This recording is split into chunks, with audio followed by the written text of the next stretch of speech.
인디언들은 각 달을 말하는 독특한 이름들이 있다고 합니다. 부족마다 다르기도 하는데, 예를 들면 1월은 나뭇가지가 눈송이에 뚝뚝 부러지는 달, 3월은 한결같은 것은 아무것도 없는 달, 11월은 모두 다 사라진 것은 아닌 달, 이런 이름들이 있습니다.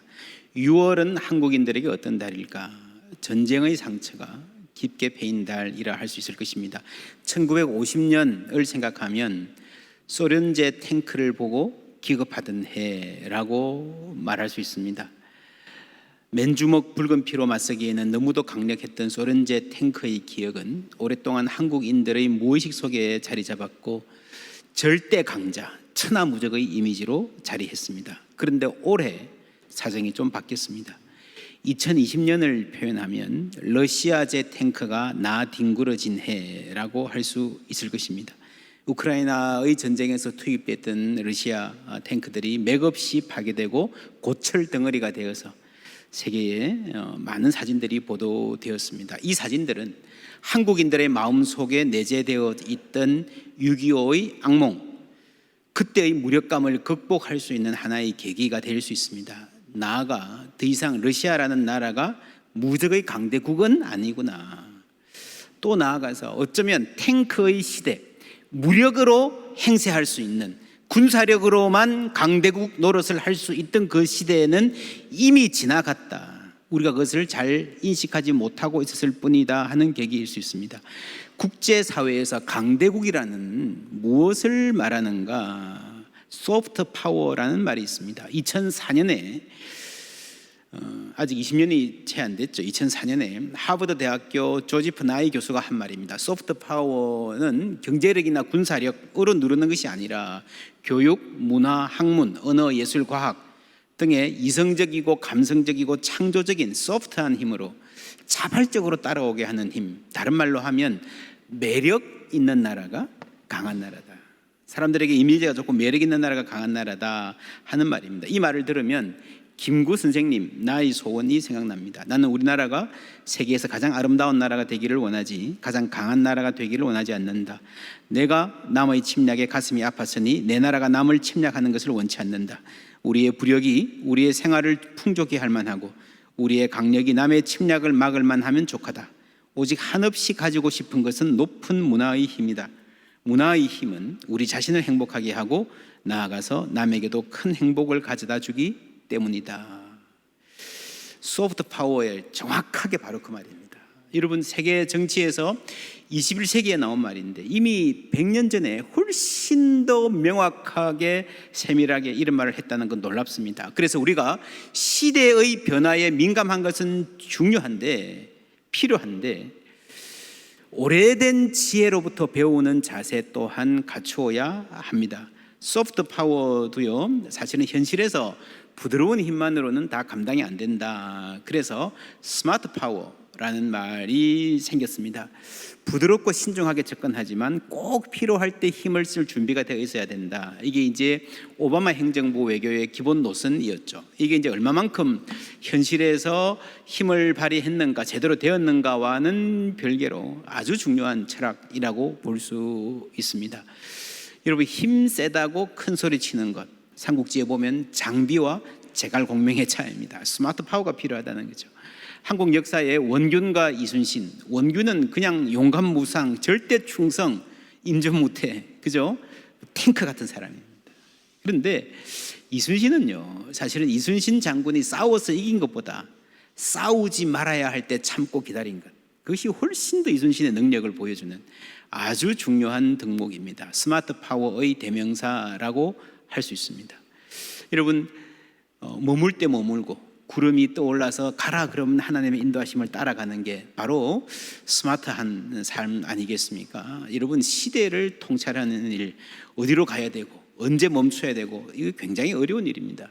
문재인 전 대통령이 5년 전에 대통령 취임하면서 자신의 임기 절반을 전염병 가운데 보내고 전염병이 끝나지 않은 상태에서 퇴임할 것이다.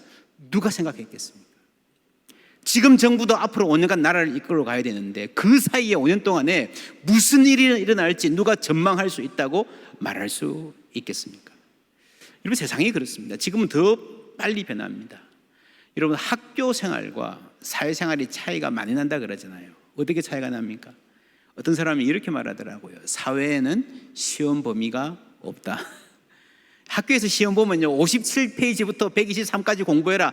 그것만 하면 거기서 시험이 나와요. 근데 막상 사회에 가면 그렇지 않잖아요. 듣도 보도 못한 문제들이 여기저기서 푹푹 튀어나오잖아요. 어떻게 합니까? 사회에는 시험 범위가 없습니다. 교과서에 없는 문제가 많이 나옵니다. 우리의 인생이. 지난 주일에 아람에 잡혀갔던 노예 소녀, 노예가 되면 이렇게 행동하라, 교과서에서 배웠을까요? 요셉도 그랬고요. 초대교회 사도들의 삶도 그랬습니다. 사도행전에 나오는 교회의 역사는 정신없이 변화하는 상황에 대응해가는 교회의 이야기입니다. 사도 바울이 본래는 아시아 지역, 이쪽 동쪽 지역에서 선교하려고 열심히 노력했는데 이상하게 길이 안 열립니다. 고민하고 있는 중에 밤의 환상이 바울에게 보이니 마게도냐 사람 하나가 서서 그에게 청하여 이르되, 마게도냐로 건너와서 우리를 도우라. 건너와서 도우라. 두 가지 동사로 요청을 합니다. 여러분, 건너가는 것 그리고 돕는 것, 무엇이 더 힘들까요? 여러분, 남미에 사는 친구가 전화해가지고, 야, 우리 집에 와서 애들도 좀 봐주고 집도 좀 봐주고 좀 도와줘. 어렵지 않죠? 돕는 것은. 건너가는 게 힘들어요. 보통 일이 아닙니다. 너희는 가서 모든 족속으로 제자를 삼아라. 이 제자를 삼는 사역도 엄청나지만 사실은 당시로는 가는 것, 건너가는 것. 바울도 상당히 국제적인 감각과 경험을 갖춘 인물이었고, 보편적인 지식에 헬라세계에 통하는 지식과 언어에 능통했고, 복음의 열정도 남다른 상상력의 사람이었지만요, 그 바다를 건너기에는 상당한 부담을 느꼈던 것 같습니다.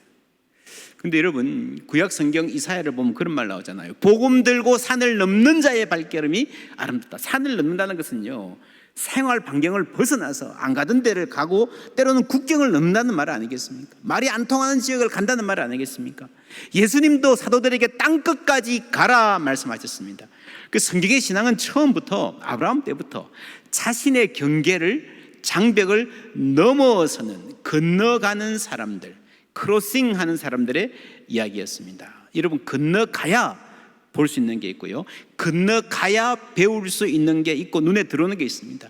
거기서 하나님이 얼마나 크신 분인지, 하나님이 나와는 전혀 다른 사람들 가운데서 어떻게 역사하시는지 움직이는 교회, 배우는 교회, 넓은 세계를 품는 교회가 될 수 있는 것입니다. 여러분, 그 역사는 오늘도 계속되고 있습니다. 여러분, 100여 년 전에 태평양을 건너서 이 먼 나라, 은둔의 나라로 왔던 선교사님들 생각해 보십시오. 쉽지 않았습니다. 정말 어려운 걸음이었습니다. 대단한 결단 아니면 할 수 없는 일이었습니다. 우리나라도 감사하게도 수많은 선교사님들을 파송했습니다. 전부 다 건너는 사람들, 다른 문화로 들어가는 분들입니다. 크로싱하는 분들입니다.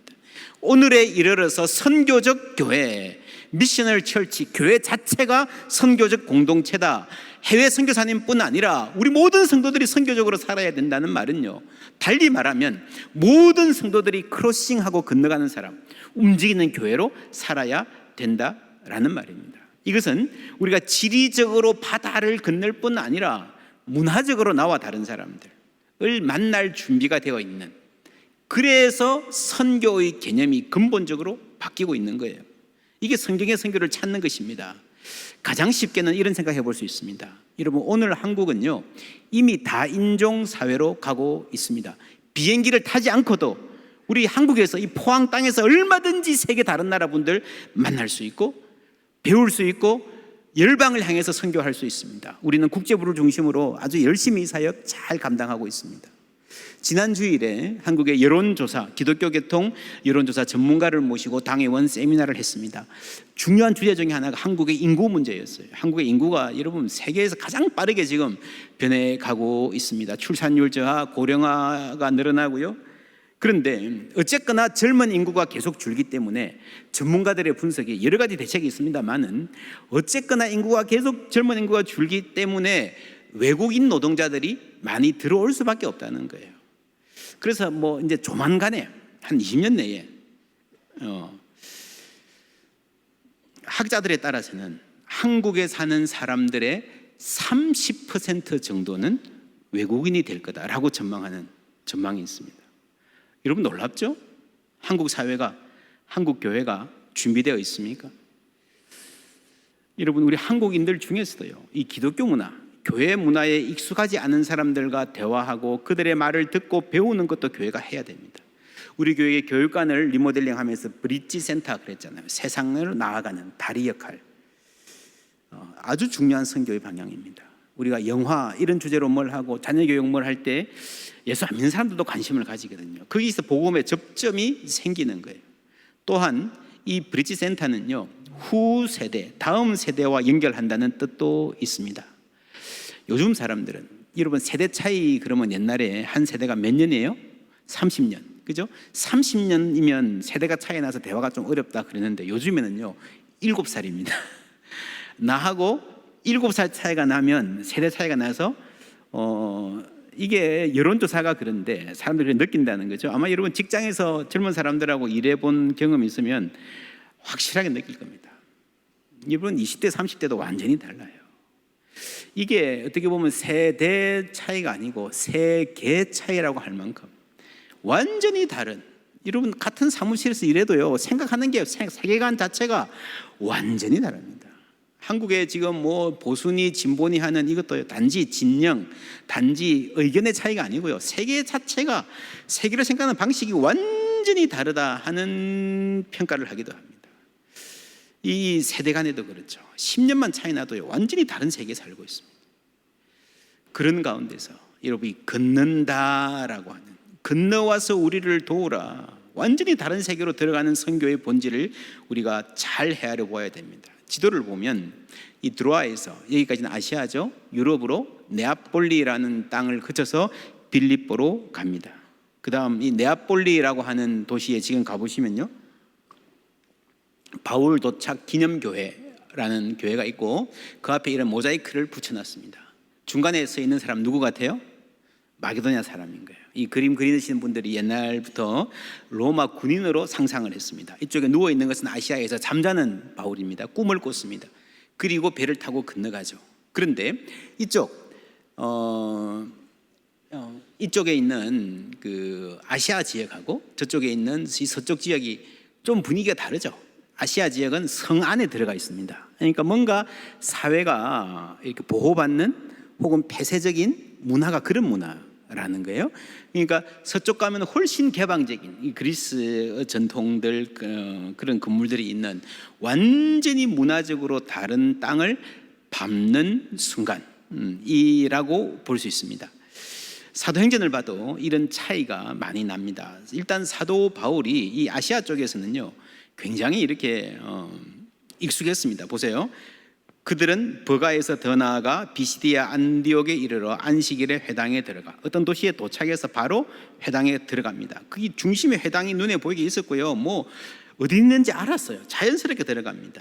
이고니온에서도 바로 회당에 들어갑니다. 그런데 빌립보에 왔을 때는 사정이 달라요. 비교해 보세요. 거기서 빌립보에 이르니 이는 마게도냐 지방의 첫 성이요 또 로마의 식민지라. 이 성에서 수의를 유하다가 수의를 유할 때까지도 아무도 못 만났어요. 그렇죠? 뭐가 없었어요.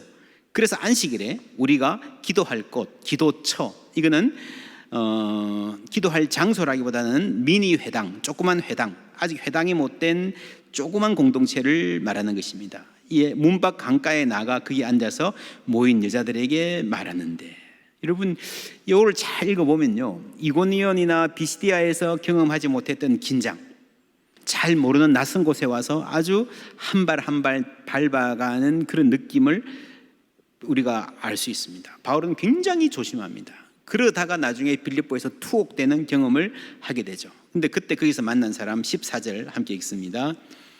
두아디라 시에 있는 자색옥감 장사로서 하나님을 섬기는 루디아라 하는 한 여자가 말을 듣고 있을 때 주께서 그 마음을 열어 바울의 말을 따르게 하신지라. 아멘. 주께서 그 마음을 열어. 이렇게 유럽의 첫 교회가 시작되었습니다. 지금 이 자리에 가면 빌립보 외곽 강가에 가면 루디아 기념교회가 이렇게 관광객들을 위해서 세워져 있습니다. 그 옆에 그 작은 냇가 아마 여기가 루디아와 일행이 세례받았지 않았을까 했던 세례턱도 이렇게 기념으로 만들어 놓았습니다. 두아디라 빌립보, 두아디라에서 출신이라 그러면 두아디라는 요한계시록에 나오는 그 7개 교회 중에 하나죠. 그 도시에서 이미 먼 길을 걸어서 바다를 건너서 빌립보에서 그리고 왔다 갔다 하면서 사업을 하던 여자, 그죠? 비즈니스 우먼이 여기에 있었던 겁니다. 이름은 루디아였습니다. 여러분, 바울은 드로아에서 요 바다 건너가는 것도 두려워했는데 이미 그것쯤이야 그냥 왔다 갔다 하던 이 사업가가 있었던 겁니다. 그래서 이 루디아, 요즘 말로 하면 평신도죠. 이 루디아가 사업을 하면서 익혔던 감각, 경험, 그리고 그 네트워크가 선교에 아주 중요한 자원이 됩니다. 한국의 최초의 교회가 소래교회 황해도에 있습니다. 언더우드 선교사가 처음 한국에 와서 막 돌아보는데요, 정말 놀랍게 우리가 개신교 처음 온 것 같았는데, 개신교 처음 왔는데 이 땅에 교회가 있는 거예요. 그게 소래교회입니다. 그런데 그걸 누가 세웠는가 하면 서상륜이라는 분이에요. 이분이 고려문에 만주 쪽에 홍삼 팔러 다니다가 아파요. 선교사님이 어떻게 간호해 주십니다. 예수를 믿습니다. 그리고 그 복음의 열정으로 들어와서 의주에 교회 개척하려고 그러니까 막 감시 때문에 안 되고 황해도까지 내려와서 아주 열정적인 교회를 그때 함께 섬기고 있었습니다. 참 놀라운 일이죠. 오늘 성경에 루디아가 하나님을 섬기는 사람이라 그러는데 이 말은 무슨 말인가 하면요, 이방인이면서 유대교 신앙을 가진 개종자들을 말하는 겁니다. 그러니까 이미 두아디라에서 빌립보로 먼 길을 넘어왔을 뿐 아니라 문화적으로, 종교적으로, 그렇죠? 그 장벽을 넘어온 사람이라는 말입니다. 또한 여러분, 이분이 여성이라는 점에 우리가 주목해야 됩니다. 선교의 역사에서 여성을 빼놓으면 여러분 선교를 이해할 수가 없습니다. 기독교의 복음이 들어가는 곳마다, 여러분 세계 역사가 대부분 그렇거든요. 남자들끼리 다 해먹는 나라가 많았잖아요. 그런데 남자들끼리 다 하면요, 이 여성들이 가진 엄청난 이 열정과 잠재력이 그대로 다 사장되는 거예요. 여러분 기억하십니까? 지난 주일에 아랍 나라 그 존귀한 장군 나만을 살린 사람은요, 소녀였어. 소녀, 하녀. 그렇죠? 이 루디아, 유럽 선교의 시작도 여성에 의해서 시작됩니다. 로마서를 들고 로마로 간 바울의 사자도 베베, 여성이었고요. 브리스길라, 아굴라, 이 초대교회에 여러분, 그래서 복음이 가는 곳마다 움직이는 교회는요, 기존 사회의 틀이 흔들리는 겁니다. 거기서 주목받지 못하는 사람들, 특별히 여성들의 이 선교적인 잠재력이 활짝 피어나는 거예요. 여러분, 교회는요, 각각 개개인이 갖고 있는 그 잠재력, 열정들이 제대로 쓰임 받기 시작할 때 그 자리에서 부흥하는 줄 믿습니다. 사람이 깨어나야 돼요. 사람이 움직여야 돼요. 한국교회의 놀라운 성장도 선교 초기부터 여성들의 헌신과 열정과 리더십이 아니었으면 불가능했습니다. 우리 포항제일교회도 지금까지도 마찬가지 아닙니까? 그래서 그 시작은요, 루디아가 바울의 말을 들을 때에 주께서 그 마음을 열어 하셨습니다. 여러분, 우리 인생의 문이 열리는 게 참 중요한데, 여러분 자녀들의 취업의 문이 열리고, 여러분 사업의 문이 열리고, 하늘의 문이 열려서 이 땅의 경제가 펴지는 것, 우리의 소중한 기도 제목인데, 그 모든 문 중에서 가장 소중한 것은요, 우리의 마음 문이 열리는 것인 줄 믿습니다. 마음 문이 열리는 역사, 하나님이 하시는 일입니다. 거기서부터 유럽 선교의 큰 문이 열리기 시작하는 것입니다. 바울은 전혀 준비 안 됐었지만 하나님이 준비하고 계셨습니다. 그리고 온 집안이 함께, 이제 유럽에서 최초로 세례를 받은 가족이 됩니다. 15절 함께 읽습니다. 그와 그 집이 다 세례를 받고 우리에게 청하여 이르되, 만일 나를 주 믿는 자로 알거든 내 집에 들어와 유하라 하고 강건하여 머물게 하니라. 아멘. 내 집에 들어와 지내십시오 라고 강권했다. 여러분, 강권이란 이 단어는요, 원어로 보면 신약 성경에 딱 두 번만, 여기하고 또 한 군데만 나오는 굉장히 드문 단어입니다. 누가복음 24장 28절, 그들이 가는 마을에, 엠마오입니다. 가까이 가매 예수는 더 가려 하는 것 같이 하시니 그들이 뭐 했다고요? 강권했다. 여러분, 누가복음을 쓴 사람이 사도행전을 썼거든요. 지금 같은 이야기를 하고 있는 겁니다. 우리와 함께 유하사이다 그 집에 강권하여 들어가는 거죠. 때가 저물어가고 날이 이미 기울었나이다 하니 이에 그들과 함께 유하러 들어가시니라. 그들과 함께 음식 잡수실 때에 떡을 가지사 축사하시고, 여러분 떡을 가지사 축사하시고라고 할 때 뭐가 생각나죠? 예수님의 성찬, 그죠? 떡을 가지사 축사하시고, 이 자리에서 성찬이 행해지는 겁니다. 우리도 다음 주일에 성찬을 행할 것입니다. 떼어 그들에게 주시니. 여러분 집주인은 이쪽인데 예수님이 떼서 주시잖아요. 이 명백한 성찬의 이미지를 그대로 갖고 있습니다. 근데 그 다음에 그들의 눈이 밝아져 그인 줄 알아보더니 라고 하는 이 대목에 원어를 영어로 옮기면 Then their eyes were opened. 그들의 눈이 열렸다. 그들에게 보이지 아니하시는지라 그들이 서로 말하되 길에서 우리에게 말씀하시고 우리에게 성경을 풀어주실 때에, 이 말도 원어는요 While he was opening the scriptures to us, 우리 속에서 마음이 뜨겁지 아니하더냐 했습니다. 여러분 루디아의 집에서 강권이라는 말이 나왔고요, 그리고 거기서 마음을 여셨다, 오픈해 주셨다라는 말이 나오는데, 똑같이 이 엠마오의 장면에 그 드물게 쓰이는 강권이라는 말이 나오고 눈을 오픈해 주셨고 예수님이 성경을 오픈했다. 여러분 성경을 펼쳤다, 오픈했다는 말이 무슨 말입니까? 덮여져 있던 성경을 이렇게 물리적으로 펼쳤다는 말도 되지만 이 안에 여러분 성경을 읽어도 때로는 이게 무슨 말인지 그냥 흘려들을 때가 있잖아요. 그런데 하나님이 이 성경을 열어주시면, 오픈해 주시면 그 말씀이 우리 가운데 들어오는 줄 믿습니다. 루디아는요 하나님이 그 마음을 열어주셨다 그랬습니다. 여러분 성경이 열리고 눈이 열리고 마음이 열리는 이 열리는 역사가 엠마오의 장면과 루디아의 집에 나온 이 일을 같이 병행해 놓은 것은 무슨 말인가 하면요, 그때 엠마오에서 그들에게 떡을 떼어 주시던 말씀을 가르쳐 주시던 그 하나님이 바울이 가는 곳에, 사도들이 가는 곳에, 오늘날 교회가 하나님의 말씀을 사모하여 모이는 모든 곳에 신실하게 현존하신다는 말씀입니다. 똑같은 역사가, 복음의 역사가 일어나는 거예요. 여러분 성경이 열리고 눈이 열리고 우리의 마음이 열리는, 우리 가운데 하늘 문이 열리는 역사 주시기를 주님의 이름으로 축원합니다. 그럴 때 일어나는 일들 정말 놀랍습니다. 여기서 강권했다 그랬는데요, 강권했다는 말은 바울이 처음에는 약간 사양했다는 말이죠. 안 들어가려고 그랬다는 거죠. 왜 그랬을까요? 폐가 된다 생각해서 그랬을까요? 아니었을 것 같아요. 그게 조금 이유가 됐을지는 모르지만 그게 전부는 아니었습니다. 요한복음 4장 9절을 함께 읽습니다. 사마리아 여자가 이르되 당신은 유대인으로서 어찌하여 사마리아 여자인 나에게 물을 달라 하시나이까 하니 이는 유대인이 사마리아인과 상종하지 아니함이로라. 한 사람은 유대인이고 한 사람은 사마리아 여자입니다. 여러분 물 한 잔 달라 하는 것도요 유대인과 사마리아인 사이에 생각하지 못할, 어찌하여 사마리아인인 나에게 라고 이야기하잖아요.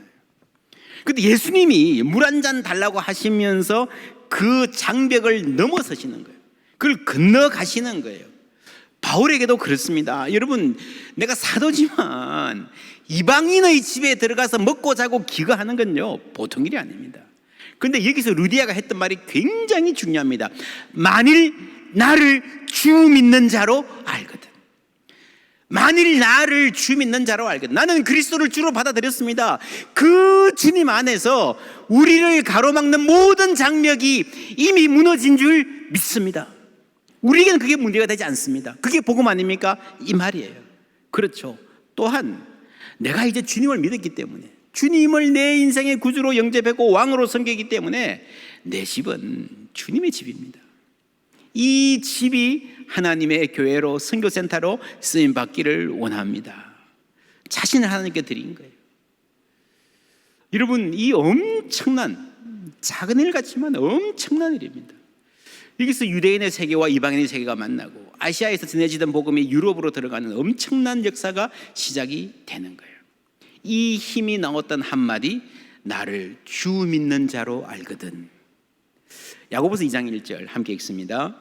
내 형제들아, 영광의 주 곧 우리 주 예수 그리스도에 대한 믿음을 너희가 가졌으니 사람을 차별하여 대하지 말라. 아멘. 내 형제들아, 우리 주 예수 그리스도에 대한 믿음을 가졌다면 그 믿음하고 사람을 구별하고 장벽을 짓고 차별하는 이런 생각은요, 같이 공존할 수 없다는 거예요. 그래서 예수 있는 믿음 안에서 모든 차별이 철폐되고 장벽을 넘어설 뿐 아니라 더 중요한 말, 내 형제들아. 할렐루야. 내 형제 자매들아. 여러분, 그리스도를 믿으면요, 그 모든 사람이 한 가족, 한 형제 자매가 된다. 그 한 형제 자매에서 차별할 수 있습니까? 아니죠. 없다는 거예요. 제가 이런 통계를 보았습니다. 지금은 일하는 성인의 42%가 하루가 끝나면 완전 소진되었다고 느낀다. 일하는 성인의 69%는 좀 더 여유 있는 생활을 원한다. 부모들이 자녀들과 보내는 시간은 30년 전보다 46% 줄었다.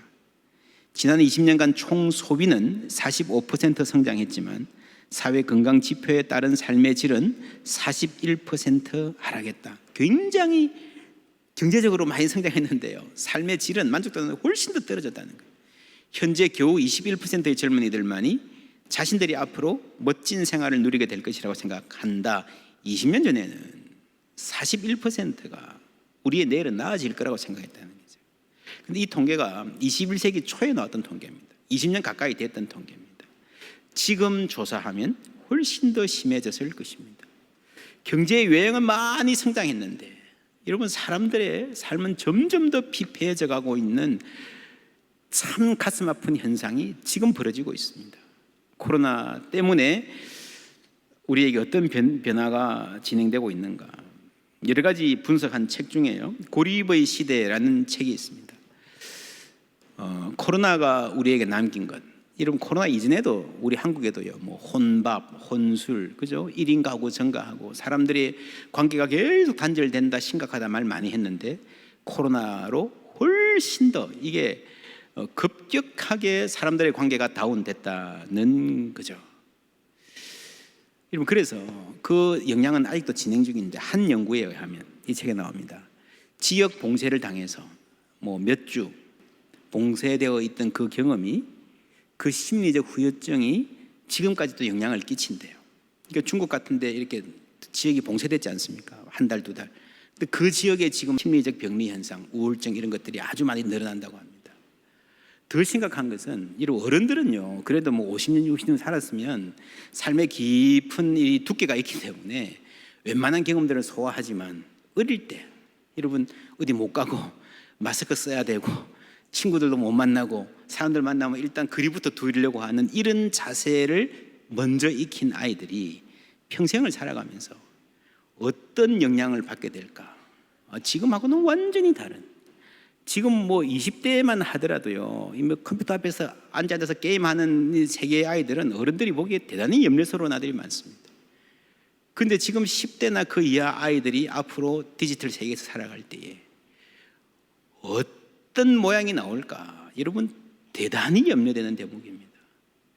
여기서 교회가 무엇을 해야 되고, 교회가 이 사회에 무엇을 줘야 되고, 교회가 어떤 교회가 될 수 있는가 고민이 시작돼야 됩니다. 킴 폴크라는 말이 있습니다. 이웃사촌, 친족, 꼭 피부치 아니어도 함께 살아가면서 밥도 함께 먹고요, 함께 건강한 생활을 지향하는 사람들의 모임 정도로 해석할 수 있습니다. 지난 어린이 주일 때 여러분 여기다가 킹스 키즈 써놓은 거 기억나십니까? 왕의 아이들, 우리 아이들이 하나님 아버지를 왕으로 섬기는 왕의 백성 되었으면 좋겠습니다 하는 고백으로 우리 성도들이 다 한마음 됐습니다. 근데 여러분, 아이들만 주님의 백성 아니잖아요, 그죠? 우리 모두가 하나님의 백성, 킹스 포크가 되어야 되고, 그러면 한 왕께 속했기 때문에 모두가 이웃 사촌, 모두가 가족, 그렇죠? 여러분 초대교회 역사를 읽어보면요, 사도행전 처음을 보면요, 그들은 매일 저녁에 모여서 함께 떡을 뗐다, 성찬을 했다 그랬습니다. 그들은 서로 형제 자매로 불렸습니다. 그것이 복음의 진정한 힘이었습니다. 서로 가족으로 대했습니다. 오늘 우리도 교회 안에 서로 형제 자매라 부르는 문화가 남아있기는 합니다만, 그래서 서로 잘 모르죠. 형제 자매라 그러면서 뭐 제가 뭐 어디가 사는지, 밥을 먹는지 굶는지 모르잖아요. 달라져야 됩니다. 그래서 이 디지털의 속도감과 아날로그의 따뜻함을 함께 품어야 되는데 언택트라는 말이 나오면서 온택트라는 말이 생겼습니다. 이제 서로가 만나고 악수는 못하지만 인터넷에서라도 함께 보자, 얼굴 보고 컨택을 유지하자라는 말인데 이걸 한자로 따뜻한 온택트, 따뜻한 접촉을 유지하자는 말로 바꿔 쓴 경우가 많습니다. 여러분, 루디아가 말한 대로 만일 나를 주 믿는 자로 알거든. 우리가 예수 그리스도를 주로 받아들였다는 사실이에요. 얼마나 놀라운 사실인지. 모든 믿는 사람을 가족으로 대할 수 있는, 그래서 우리가 우리 교회에서 만나는 사람들이라도 우리 사랑방 식구들끼리라도 한 가족으로 조금이라도 대할 수 있다면 우리의 삶이 많이 바뀔 겁니다. 여러분, 오늘의 삶이 어떻습니까? 경쟁 사회에서 이리 치이고 저리 치이고 거기다가 코로나까지 덮쳐서 너무들 외롭고 고립되어 있습니다. 여러분, 1인 가구 점점 늘어나고요. 그래서 개인이 감당해야 될 이 고독의 무게가 너무 커집니다. 사회에서 뭐 돈 좀 벌고 성취한다고 해서 해결될 수 있는, 여러분 좋은데 취직하면 안 외로울 거야, 그렇지 않습니다. 결혼하면 안 외로울 거야, 그렇지 않잖아요. 자녀 교육도요, 이 핵가족에게, 여러분 아시죠? 아이 하나를 키우는데 온 마을이 필요하다. 대가족이 있고 온 마을이 있어야 아이들이 제대로 크는데 지금은 이 온 마을과 대가족이 감당해야 되는 무게를 오롯이 두 부부가 다 버텨야 되는 그런 시대가 되었습니다. 여러분, 교회에서라도 이것을 바꾸기 시작해야 됩니다. 우리 상공플러스 다니엘 공동체가 최근에 그런 거 했어요. 우리 둘이 부부데이. 부부들이, 젊은 부부들 아이 보느라고 힘드니까 교회 조금 선배들이 우리가 애 봐줄 테니까 나가서 좀 영화도 보고 차도 마시고 와라. 제가 그 이야기 듣고 참 감동했습니다. 여러분, 이게 우리 사회에서 가장 필요하고 결핍된 부분을 채우는 거예요. 그들이 이모가 되고 삼촌이 되고, 여러분 가족 같은, 그만큼 의지할 수 있는 사람들이 되면 좋겠습니다. 그게 초대교회를 조금이라도 닮아가는 거예요. 한때 교회 오빠라는 말이 한국 사회에 유행했는데, 여러분 뭐 이건 다 이성교제의 맥락이죠. 인기 많은 오빠 사귀고 싶고, 교회에서 뭐 연애도 하고 하는 거 좋습니다. 자연스럽습니다. 이게 뭐 특별히 장려할 것도 아니고요, 특별히 금지할 것도 아닙니다. 아름답게 잘하면 좋습니다. 그러나 교회에 오빠만 있는가? 우리의 지금 세계가 너무 좁아져서 이성관계에만, TV 드라마들이 주는 세계관은요, 이성관계를 너무 삶의 전체인 것처럼 생각하는데 그렇지 않습니다. 여러분, 남친 여친도 있어야 되지만 친구도 있어야 되고요, 선후배도 있어야 되고요, 직장 동료 간의 우정도 중요하고요, 잘 풀어갈 수 있어야 되고요, 이모도 삼촌도 할아버지 할머니도 있어야 되는 거예요. 여러분, 교회가 그것을 해야 하고 할 수 있을 줄 믿습니다. 이제는 교회가 가족이 되고 교회가 마을이 되어주는 거예요. 사랑방에서 만나고.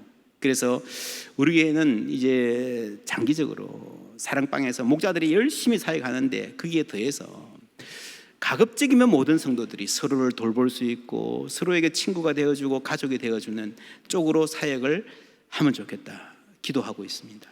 그리고 여러분, 특별히 자녀 키우는 분들은요, 가끔씩 내 아이들 밥 먹이면서 친구들도 좀 밥 먹이고, 뭐 어떤 분은 내 사업체에서 우리 아이들, 중고등부 아이들 불러서 떡볶이도 사주고 하는 분들 많다고 제가 듣고 있습니다.